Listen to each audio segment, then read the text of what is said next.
Hello everyone. Today we're gonna go over an article from one of my favorite institutions, let's say it, ever, from the MISES Institute. And this is the link where you can find the article. Full credit to Mrs. Institute. They are exceptional people and they are way smarter than any of us. That's why they are posting articles and we are just reading them.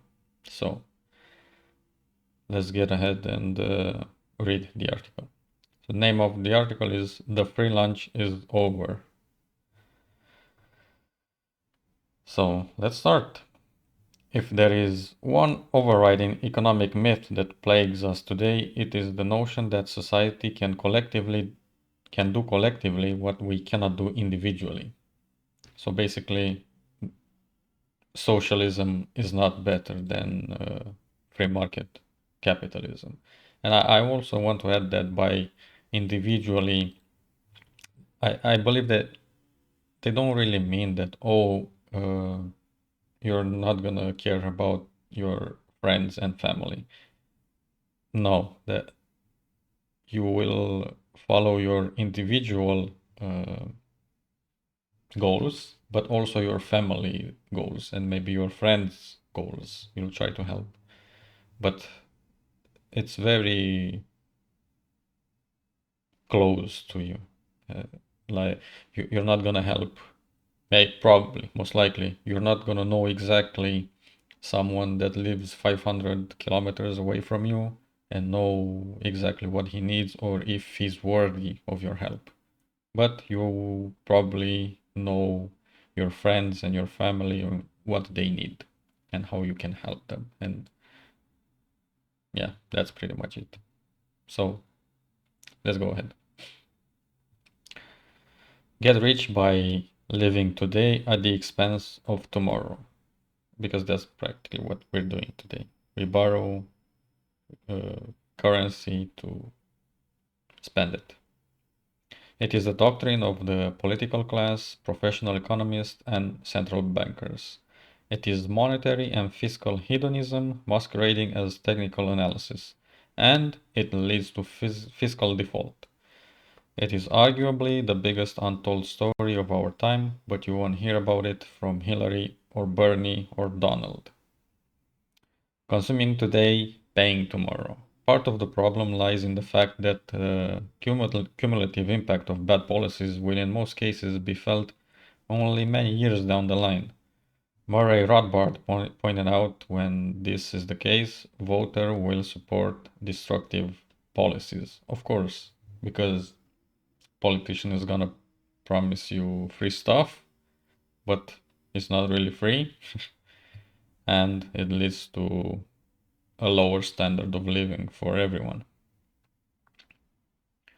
The idea persists that we really can live at someone else's expense, at least for now. Yeah, for a time you can, but you cannot do that forever. This is what the Fed has been doing with all of its extraordinary monetary policies since 2008.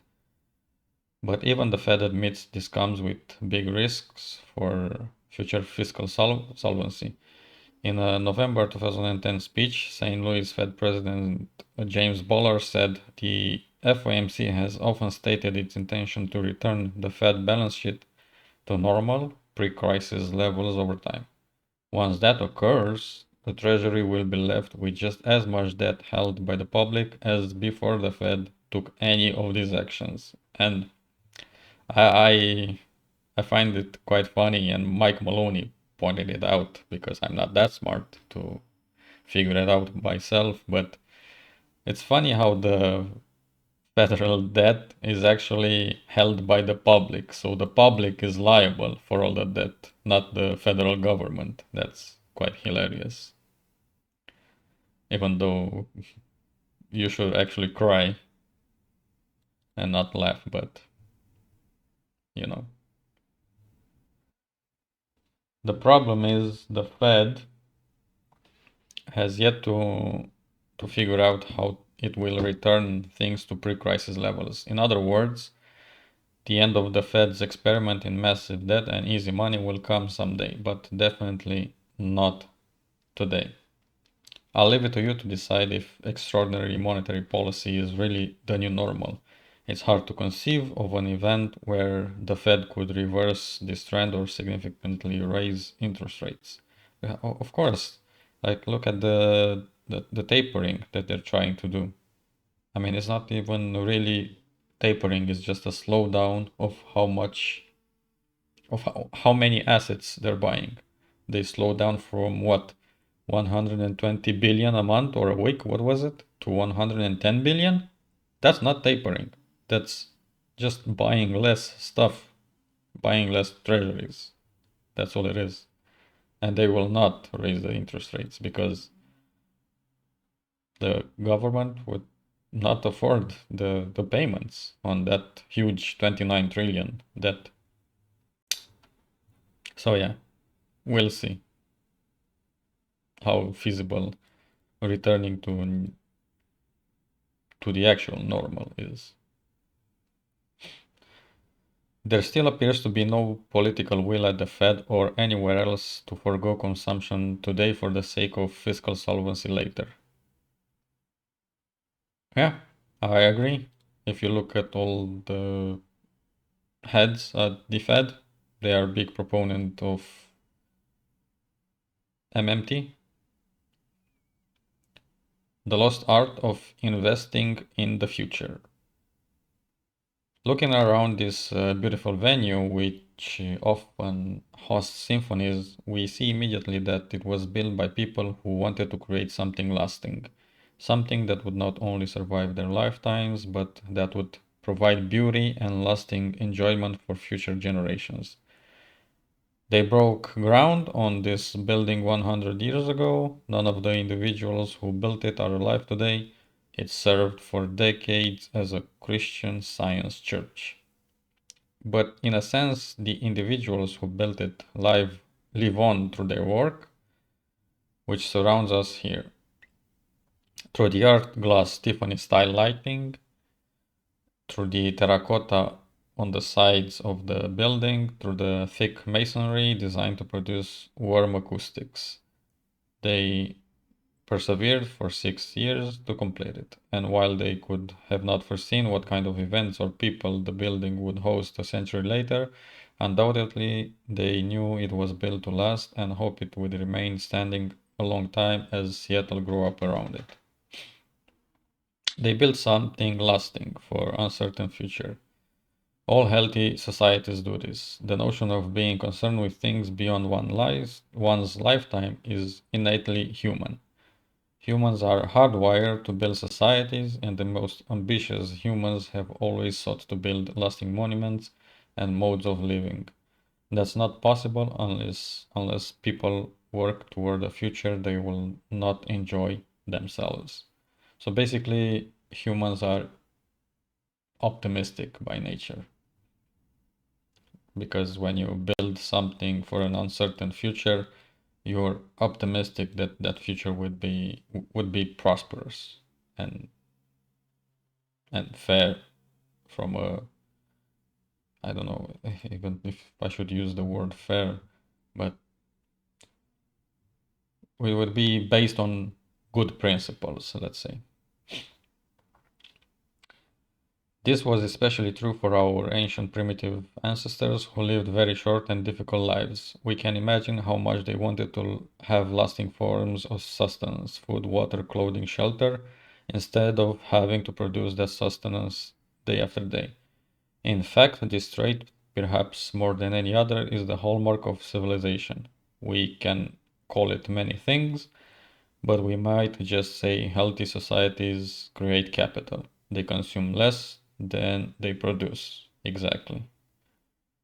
If you want to increase the standard of living as a society, you need to produce more than you consume.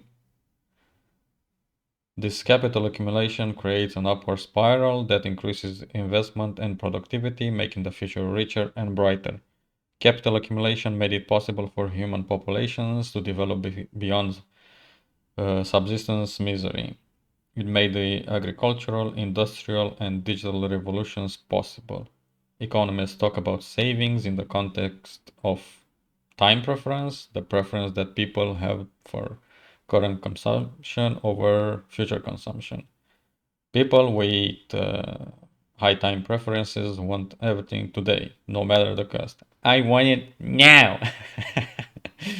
That's the childish way to look at life. I want it now.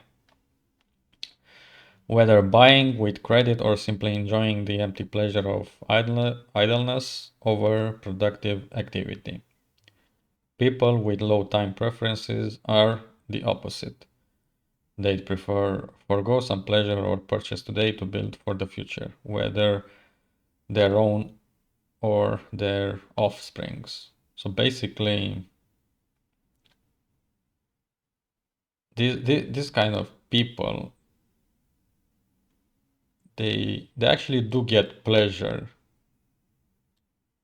in knowing that they will build for the future. That's the pleasure they're getting. They're not getting superficial pleasure from purchasing a new TV screen or something like that. They get pleasure from building for the future. And again, it's the ultimate vote of confidence for the future. You're optimistic. So that's what stackers or investing in gold and silver, like actually saving in gold and silver coins, it's an ultimate uh, vote of confidence for the future, because you're gonna leave that gold and silver as inheritance for your children and grandchildren. And it's not just about the future of the family or tribe. Society benefits across the board through economic, cultural, and philanthropic development. Of course, time preference is not only a matter of sociological study, but also a fundamental concept in economics. By the way, if you enjoy hearing this article, hearing me read this article, please consider leaving a like, maybe subscribing, comment below, comment your thoughts in the description, in the comment section below. Okay, so let's go on. In the 1800s, the French classical economist Jean-Baptiste Say, I guess it was his name, gave us his law of markets, a law that could be reduced to the proposition that production precedes consumption. We have to produce before we consume, because while humans always have infinite wants, demand, real world scarcity means that we first have to produce economic goods before we can consume them. The only other choice is a return to that subsistence life where our ancestors escaped thousands of years ago. MISES posited that from the study of human action itself, we could derive that the assumption that all other things being equal, individuals prefer to achieve an end sooner rather than later. This is why we'd rather buy our dream house at age 40 than 90. We can understand this preference by deductive reasoning. The question is how bad we want that house at 40, and what using consuming capital or incurring debt to buy it might mean for our life at 90. Professor Hans Hoppe states that low time preference, the willingness to accumulate goods for an uncertain future, initiates the process of civilization, a positive feedback loop in which developing societies accumulate more and more capital, which leads to greater productivity, which leads to longer lifespans and greater concern for the future. Professor Guido Hülsmann, in his great book, The Ethics of Money Production, addresses the damaging cultural and moral effects of using monetary policy to encourage high time preference via inflation and cheap credit. By debasing money, or in our case, currency, the political class and its bankers not only hurt the economy, but also grow government, make wars more likely, and create moral hazards that encourage bad behavior. The rise of monetary and fiscal hedonism. It seems self-evident that capital accumulation and low time preferences are healthy, virtuous, and necessary elements of an advanced economy and society. So we should not be surprised that the two most powerful forces in the modern world, central governments and central banks, work tirelessly to thwart both. And democracy, so called, is at the heart of their experiment. As the aforementioned Dr. Hope explains, democracy turns the political class into high time preference plunderers. Without any vested hereditary interest in the future of a nation, elected politicians have every incentive to consume the nation's current capital via taxes and future capital via debt. Because of course they don't care about the future. They only care about their future election. That's all they care about. That's it. Why shouldn't a politician win votes today? By supporting popular spending measures, when the consequences won't be felt until long after he's out of office. Exactly. Exactly. Buy now, pay later is an inherent feature of any democratic political system. Yeah, it's the dictatorship of the majority. That's democracy. But the moral hazards created by such a system in America and Europe, or yeah, America and Europe, because they are regarded as, you know, greatest democratic systems in the world. But okay, so the moral hazards are enormous, and we're not just talking about those living on food stamps and welfare, because it's only marginally worse than working a low-paying job. We're talking about huge middle-class constituencies for entitlement programs like Social Security and Medicare. Why buy a Hyundai and vacation in Florida when you can buy a Mercedes and vacation in Europe? How many economic decisions are subtly influenced by the knowledge that at least a portion of one's retirement costs will be borne by others? As for the Fed, we can spend all weekend studying, or week, depending when you're reading or hearing this, studying how it distorts prices across the board, rigs equity and housing markets, misallocates resources, and alters the structure of production, fools entrepreneurs, and punishes savers. Because, of course, if rates would not be pegged at 0%, but let's say at 5%, you would probably think twice getting that consumer loan. You would think twice. Or maybe getting that mortgage. You would probably want a lower housing price. But the Fed is creating a lot of distortions in the market. And the savers are paying for every single distortion. That's why you need to invest most of your cash. You need to have some cash on the sideline, but most of it you should invest. As Guido Hülsmann describes, monetary debasement brings about cultural debasement and ultimately personal debasement. It's not a new concept, but rather a problem that existed in ancient and feudal times, just as it does today. It infects every aspect of our society, not just our financial lives, but civil society and our personal relationships as well. Cheap credit, the drug pushed by central bankers, makes us prefer the saccharine pleasures of consumption to the lasting satisfaction of productive achievement. So basically, it's just like you're drinking a glass of Coca-Cola. You know, it's it gives you a nice rush, and you want more and more, but it's not really beneficial for your body to drink Coca-Cola.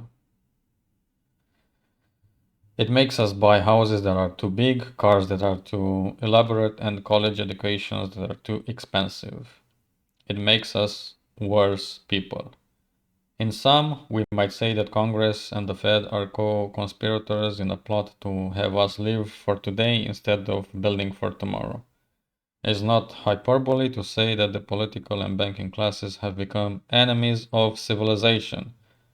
They've sold us a mix of fiscal hedonism and monetary hedonism that threatens to upend the arc of human history. Because, of course, when you're borrowing from the future, you care about what happens now. You don't really care about the future.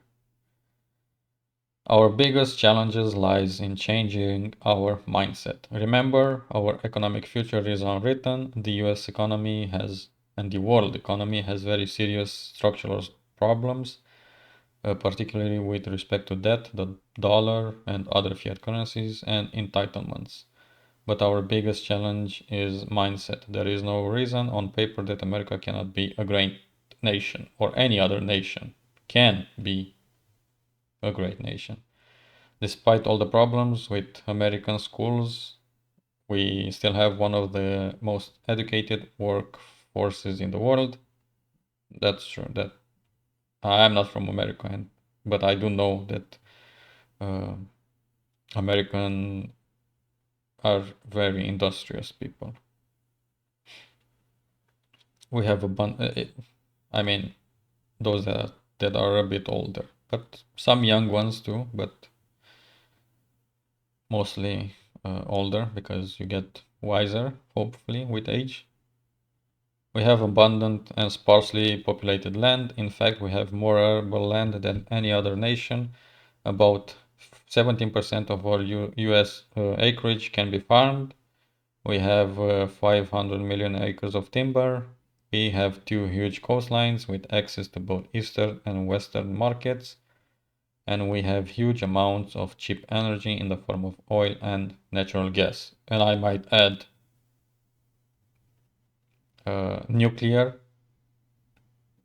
energy. You can also have solar energy. So this is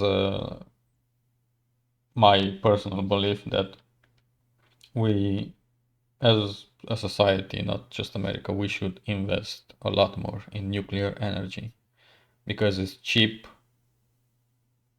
energy once you build the power plants. Uh, it's reliable. You have a constant base load.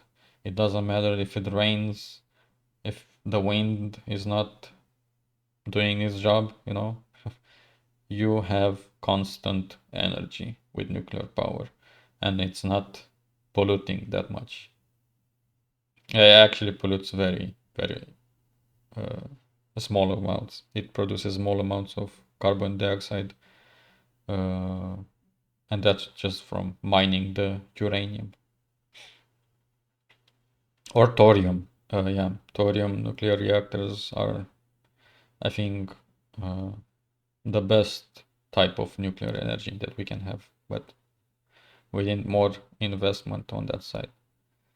So ending the article, our problems are of our own making, primarily caused by lousy voters, high time preferences, and economic hedonism. It's been a great party, ladies and gentlemen.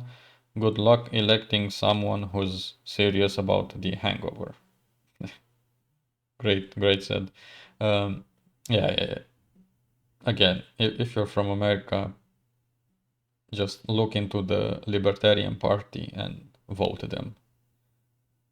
They truly seem to want to reduce the size of the government and give the people more and more freedom. All right. Thank you guys for listening. Please give the video a thumbs up, consider subscribing, leave your comments down below, and I'll see you in the next one. Thank you for watching.